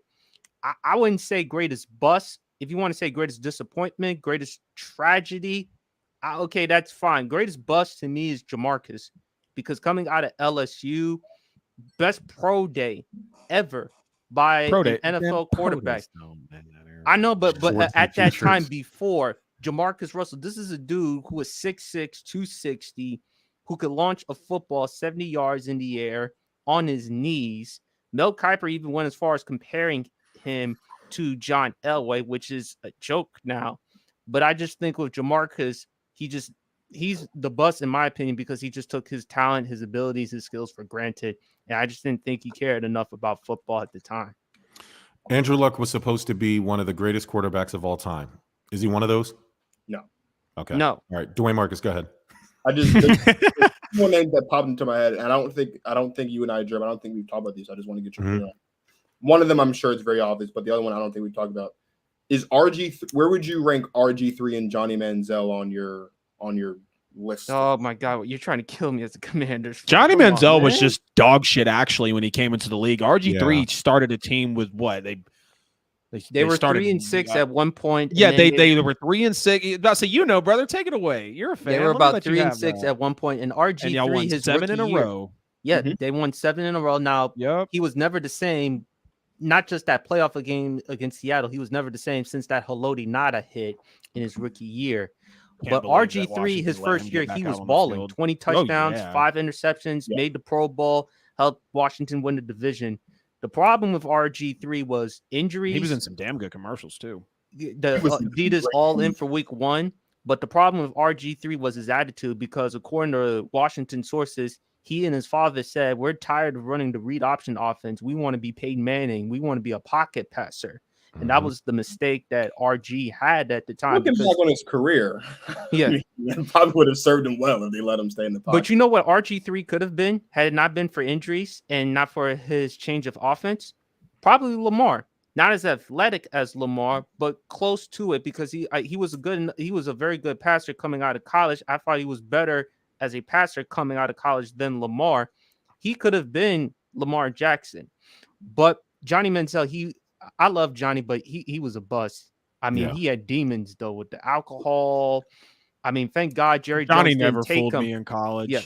Jerry Jones wanted to take him, but his son talked him out of it and said, no, draft Zach Martin, which turned out to be the best choice. Yeah. Because Zach Martin, all said and done, going to the Pro Football Hall of Fame. Absolutely. Andrew Luck in 2015 went 2-5. That was before his first injury. Matt Hasselbeck came in. The same roster, went 6-3, made the playoffs. Okay. So I don't want to hear that he was dragging bad teams. Patrick Mahomes has an interception percentage, 1.7 per, right? Andrew Luck was 2.5. It's a large gap. So let's not act like Andrew Luck was Jesus out there. He was okay. But what does that say, though, when there's not enough film or tape on Matt Hasselbeck and there's not expectations? There's no expectations. 6-3, 6-3, and right. 2-5. It's kind of like what just happened with Geno. We were only excited because we expected him to be shitty. Right. But Geno had no expectations, but he flourished. Right. Yeah. Geno was a bust until last year. Right. We'll see. Yeah, Geno was a bust. I mean, really, Geno's going to regress back to the mean this season. I'm not saying he'll be that bad, but he'll remind me. I can't call a guy. Geno was not drafted number 1 overall. Geno was drafted wherever he was drafted. He was in the second round. He's been in the league for 10 years. Just like Kwame Brown. He's not a bust. He played 12 years in the NBA when the career span is so funny 4 years or whatever. Clowning him. Yeah, I don't get it. He played 12 years in the league. Like maybe he's not Shaq, but he's not a bust either. But the Andrew Luck thing. You asked me about Blake Griffin. Where was Blake Griffin drafted? Anybody remember? 2009 NBA draft. He was the number 1 pick. He played at Oklahoma. Yeah. Yep. So,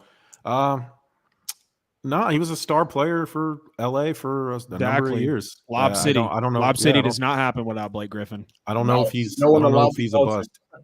He wasn't, and again, he was a number 1 pick in a week 09 draft class, right? Like it's just there's a difference. Again, there's a difference between being a number 1 pick and then being an Andrew Luck number 1 pick. I think Zion's the bigger bust than Andrew Luck. Zion may be the bigger bust than Andrew Luck. Because I can't say that because Zion's still playing. Yeah, Zion's still playing technically, right? So I can't say that until if he retires next year, then absolutely, right? Well, it kind of feels similar because when Andrew Luck was on the field, he played well, but he was injured a lot. When Zion is on the court, he's a top 2-3 player on the court. When he's on the court, though, just like Marcus said, he's played less than 50% of his game. The problem is his weight. The comparison is availability. If Zion was drafted directly to replace Kobe, Jordan, or LeBron, then yes. He was drafted to the lowly were Pelicans that their best player up until that point was who? Like I don't know. Anthony Davis. Anthony Davis. Who shit the bed when he asked for a trade. He plays Anthony Davis. Right. Anthony Davis is nothing special either. That guy, he's a number 2 disguised acting like he's a number 1. So I don't think when you're drafted to replace somebody, you're necessarily put on a pedestal. I think you're more looked at like, yes, of course you have shoes to fill, but I think it's unfair to say that.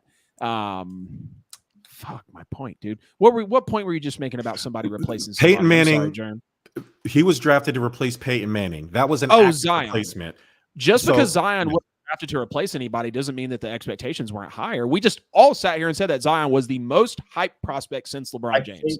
If you don't but what I'm saying is Andrew Luck literally was drafted to replace Peyton Manning, right? They forced Peyton Manning out of town. Peyton Manning didn't leave Indianapolis, and then they had a down year. He was actively on the roster recovering from an injury. And they cut him. They could have chosen to let him heal. I remember that day. They could have chosen to let him heal. Yeah, maybe sit out a season or half a season and come back and try to play. Obviously, he had enough in the tank to win a Super Bowl, right? He may not have been the catalyst for it, but he had the ability to help win a Super Bowl. The Colts could have had that. No, they decided this guy, number 1 Wonderlic scorer of all time, most hyped prospect, Stanford, blah blah blah blah blah. They chose him directly to replace Peyton Manning. That is the biggest types of shoes to fill. And because he didn't fill them, again, high expectations, that means you have the highest risk of being a bust. Too many. Okay, Jerm. So that means anybody would have been a bust filling in for Peyton Manning. Exactly. No. If If- Patrick but Mahomes wouldn't have been a bust, But based off But of who's we're not Patrick talking Mahomes about Mahomes, replacing? talking Who's about Patrick Mahomes replacing- replacing? we're Cam? talking about any replacing- quarterback, we're any talking any about quarterback. replacing a top 2 quarterback in NFL history. No, but if Andrew Luck shows up to play football, and if Andrew Luck matches Wins with one Peyton Super Bowl. Manning, which is Yes. win one Super Bowl, because that's what Peyton did, right? Yeah. If Andrew Luck wins one Super Bowl in a Colts uniform, no matter how long it takes, in theory, he has matched the production of Yes. what Peyton Manning has done, right? Yeah, One but of he's the not reasons why nearly the same player, of course. he's not the same player, but we're talking Right. about what did the guy before you do? The guy. Mhm. So your point about replacing, it matters when depends on who you're replacing, right? If you get drafted to the Browns and you're replacing Baker Mayfield, whatever. If you're replacing Peyton Manning, a guy who won a bunch of MVPs, led this franchise ever. to and won a Super Bowl, the most MVPs ever. Like Pat Mahomes, for example, I'll just use an example. One of the reasons why so many people use Pat Mahomes' career against Aaron Rodgers is because Aaron Rodgers has played almost 20 years. He has one Super Bowl to show for it and one Super Bowl appearance to show for it.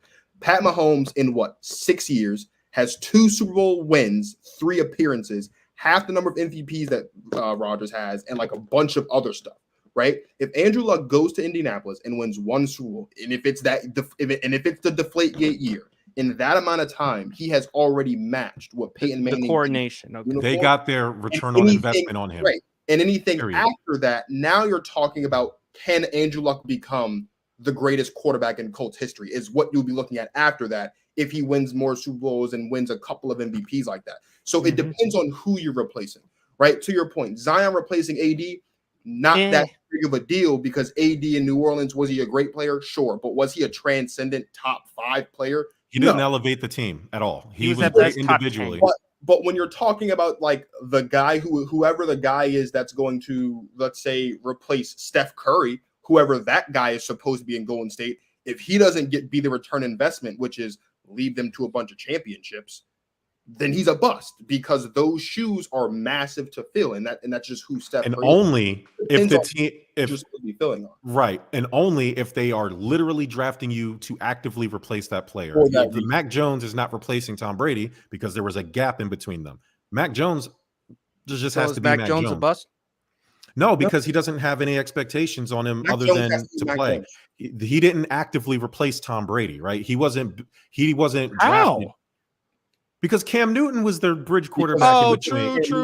I was Yeah, like, he wasn't- what quarterback was in between The Patriots, them? Okay. the Colts chose Andrew Yeah. Luck over Peyton Manning. The Patriots didn't choose Mac Jones over Tom Brady. That's the difference. So if and in the NBA again, if a player was drafted to act to Tampa, right, so like And that Brady left by again, his own volition. Yeah. that is the qualifier. I'm not obviously the high expectations, but what I'm saying is when you're a guy who has the highest of expectations, that means the fall is greater, right? So that's where I'm saying the biggest or the greatest or however many words you want to use. The Colts did not get their return on investment. The difference is that Andrew Luck's investment was far greater than any of the other traditional busts.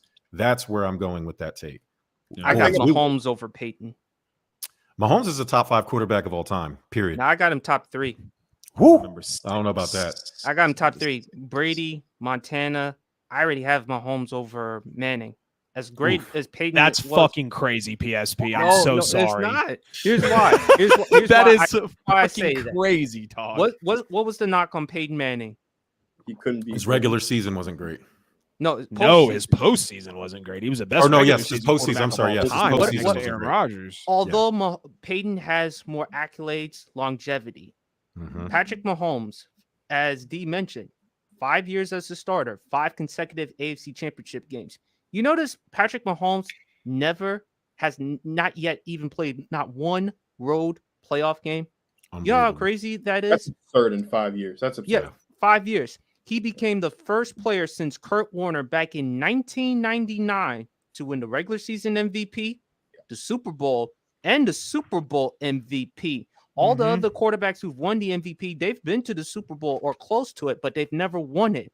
Nope. And when you look at Patrick Mahomes, he is a generational talent. If he retires sure. today, he'd be a first ballot Hall of Famer.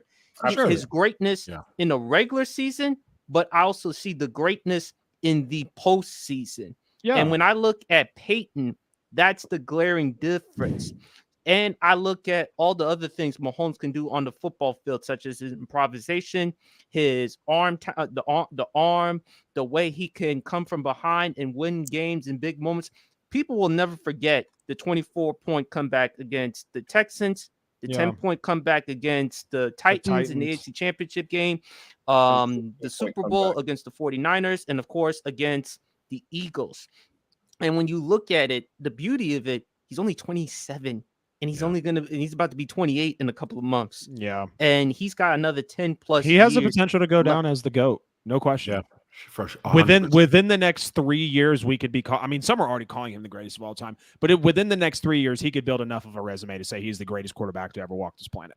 If you want to make the argument for Peyton because of longevity and he's the sheriff, man. I feel like we're just jumping a little too soon. Like Peyton, I don't know why he's not coaching. They got as many Super Bowls. I always said.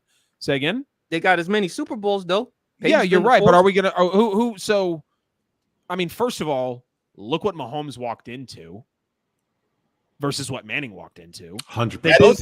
They both had great talent. We're talking about Marvin Harrison. I can't remember who was on the other side. Reggie Wayne. And then Reggie Wayne. So it's a ton of players, right? I think if Lamar Jackson, Justin Herbert, or Josh Allen walked into that Chiefs situation, we'd be talking about them the same way we talk about Patrick. Of course we would, but let's not also take away the intangibles of what Mahomes actually does and what he shows us on the tape. I do have to run by 10, 15 guys, but I've loved being on the show. We still got we're going to wrap it up here in a minute. Right. Cool. But yeah, dude, I mean, just he's the sheriff, and I love it. Love the talent. Mahomes is great. Like clearly, I've already got him. He's number 6 to me. Brady 1, Manning 2. I can't remember who I really have after that. It's on my Instagram. But to put him, yes, Montana's in there. I got Bradshaw as well. People shit on me for that, but I have Terry Bradshaw. Drew Brees, baby. Yeah, there you go. But yeah, man. I mean, just to say that he's better than Manning, Manning's called the sheriff for a reason. Dude literally came back and had another Hall of Fame career after potentially ending his career with a broken neck. Dwayne Marcus, give me who gets your game ball this week? Aaliyah Boston gets my game ball. She's number overall pick in 2023 NBA draft. She's the first rookie in WNBA history, not just to be named an all-star, but to be named an all-star starter. She's been playing great ball. That's amazing. My game ball. That is amazing. Absolutely. Hell yeah. PSP, you got a game ball you want to give out? Same thing, man. Leah Boston. I mean, I knew she was the truth coming out of South Carolina. I mean, she can ball, man. I mean, she's great both ends of the court, man. Well deserving of being the number 1 overall pick. So hats off to her. Adam. Yeah, man. I'm surprised you didn't go this way, PSP. Your Commanders are finally about to get sold for a fresh start. It's just got to be yes. I'm pumped to have Eric Bieniemy actually in there. I believe he's going to be that next head coach. Ron Rivera is only hanging on for dear life. Great culture that he's done. I know what he tried to do coming into Washington. And then also Shannon tough situation in Washington. Tough situation to fix. So. It is. And also apparently Shannon Sharp's going to be back on morning television soon. He's saying he's enjoying not, being in a suit every morning and waking up crazy early and all that. And I was actually looking at the Skip and Shannon, YouTube earlier, and I'm like, wow. Just 13 days ago, they just stopped posting content. Like there's no replacement. They haven't even had a show. There's no pivot. Like, speak for yourself, went to speak, and Joy Taylor came in. Like they had some movement, Wiley moves out. They remodeled the show. So I was kind of wondering like what's going to happen with Skip and Shannon. Oh, I told people the moment Shannon departed, Undisputed, it'll never be the same. And Skip bro. Bayless, I kind of respect the fact that they stopped the whole show because Shannon is legendary, bro. Club Shay Shay is going to go down in history. Yeah, honestly, it will be like one of the Nike of podcasts. Like genuinely, I believe that shit. No question about it. And with Skip, man, I mean, it's reported that LaShawn McCoy may be his replacement, and I've heard LaShawn McCoy's takes. LaShawn McCoy's better on a panel. He can't go toe to toe with Skip. I think that's why they haven't had a new show. There's nobody on that network that can hang with Skip Bayless. To be honest, Skip Bayless is better off doing his own show. Yeah, to be honest with you, he's just that's better what he off. Needs to do. They need to just. I know he has his podcast, the Skip Bayless Show. They need to put that on TV and leave and maybe Undisputed can go on with like a rotating panel depending on what sport there is. My game ball is going to Breanna Stewart, the fastest WNBA player to 4,000 points. She just beat Diana Taurasi's record of 197 games. She did it in 196. That thing they got in New York is special. Like that's the WNBA, besides lowering the rim to 8 feet, which is I think they should do. Super teams in the WNBA is the best thing for the product. If they can get 3 or 4 solid super teams to bring and good cities too, like good basketball cities like New York, that will help build their brand. But Breanna Stewart, Sabrina Ionescu, who's the other one? Dwayne Aja? Uncle Jones. It doesn't stop there. They've got Marina Johannes. They've got Ben Laney. They've got a nice roster out there. That's I caught I made the guys at the Firehouse watch them. So we're gonna get out of here. Dwayne Marcus, the young OG, you can catch him. Go talk with Marcus here at the Give Us a Shot Network, www.giveusashot.network. Sports PSP. Thank you for joining us. Follow him at Sports PSP and on YouTube. And Adam Lewis, the realist. That's your new nickname, man. The realist, Adam Lewis. You can catch him, the NFL with AGL, on Instagram and on YouTube. So check him out. All platforms. All the platforms. Anywhere you can get your podcast, just Google them. If you can't find them, you ain't looking hard enough. Thank you, gentlemen, for joining me. I appreciate it. I'm going to let Adam get out of here. Until you guys next week, I'll be in Jersey in studio. Peace out.